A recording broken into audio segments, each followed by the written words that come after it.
Mula Bataan pa Maynila, lalakarin sana ng isang matanda. Pero sa kanyang paglalakad, nagsulputan ang mga Good Samaritan. Mga kapuso, tapos na ang holiday season. Hashtag back to work. Kasabay ng muling pakikipagdigma sa kalsada, ang iba't ibang kwentong commute natin. Pero teka, handa ka bang sumabak sa lakaran kung ang lalakarin mo may mahigit kumulang 200 kilometrong layo lang naman? O tinatayang nasa 8 pinagsama-samang haba ng EDSA? Oh no! Paano? Yan sana ang balak lakarin ni Tatay Manuel mula Morong Bataan, pauwi ng Taytay Rizal. Nang makita siya ng uploader ng trending na litratong ito. Biglang lumapit sa amin si tatay para magtanong kung diretso lang daw ba ang daan pa Manila.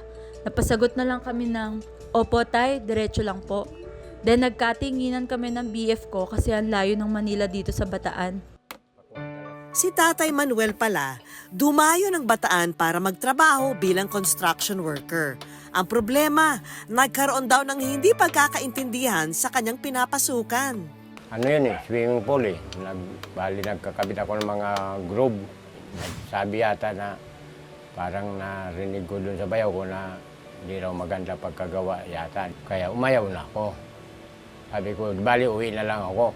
Kaya naman si Tatay Manuel, kahit walang pera ni piso sa bulsa, minabuti na lang na maglakad pauwi sa kanyang bahay. Okay lang kahit walang pera. Sanay naman maglakad. Bala na, pag napagod, magpahinga sa daan. Hapo mula sa mahigit 10 kilometro o higit 2 oras na paglalakad nang makita siya ng uploader at magkasintahang sina Chris at Christopher na kasalukuyang nagde-deliver ng kanilang panindang damit sa Bagak, Bataan. Kahit paano, siyempre nag-ano ako sa itaas na sana matulungan ako. Ayun, nadaanan ako yung doon, 2. Binilhan nila ang pagkain, hinatid ako doon sa paradahan ng bus. Yun. Kaya naman mula Bataan, si Tatay Manuel ligtas na nakauwi sa kanyang pamilya sa Taytay Rizal. At ang hiling niya, muling makausap ang taong tumulong sa kanya. Ang Diyos siguro gumawa ng paraan. Baga tao ang ginamit niya para gawing kasangkapan, matulungan ako para makauwi ako. Hello po, Tay. Hello po. Kayo ba yon? Kayo Opo. yon? Sabi ko nga, hindi ko alam kung Opo. paano ako magpasalamat sa inyo dahil binigyan niyo pa ako ng pagkain eh. Opo. Sabi ko nga Kasi kay nga po Mrs. parang mahihirapan po kayo kung wala po sa inyong tutulong. Hindi po kayo kagad makakauwi. Mahihirapan po kayo. Ito, ingat lang po palagi. Then, ano lang po, kapag may mga ganun po, huwag po kayo mahiyang manghingi po ng tulong kasi every time naman po may tutulong po sa atin.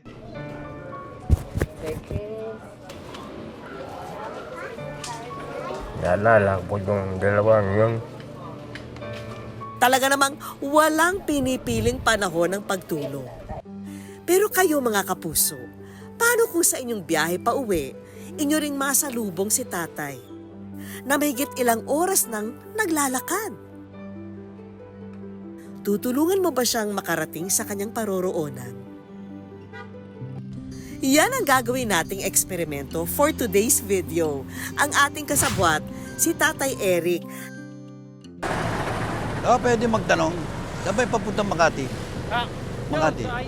Kasi ganito, galing akong Tanay. Naglakad lang ako. Kanina pang alas 5. Napunta ako dito.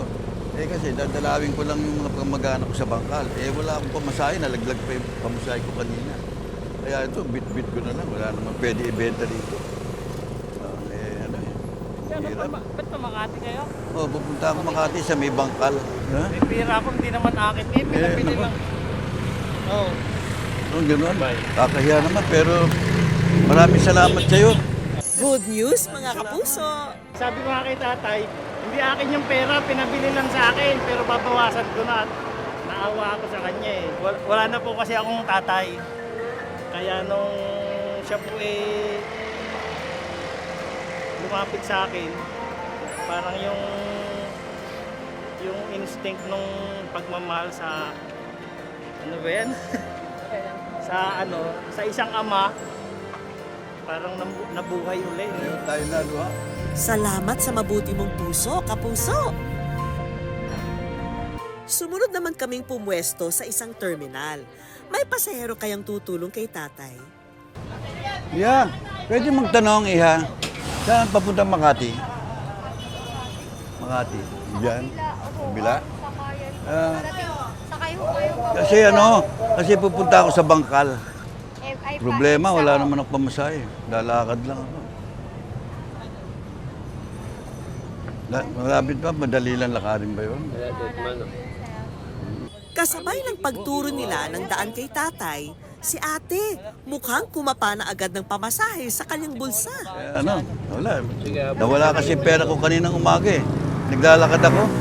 At yun na nga, salamat! Tinulungan na ni ate si tatay. Good news! Ba't po kayo naiiyak, ate? Naiiyak lang din po kasi talaga sadyang mabait ko.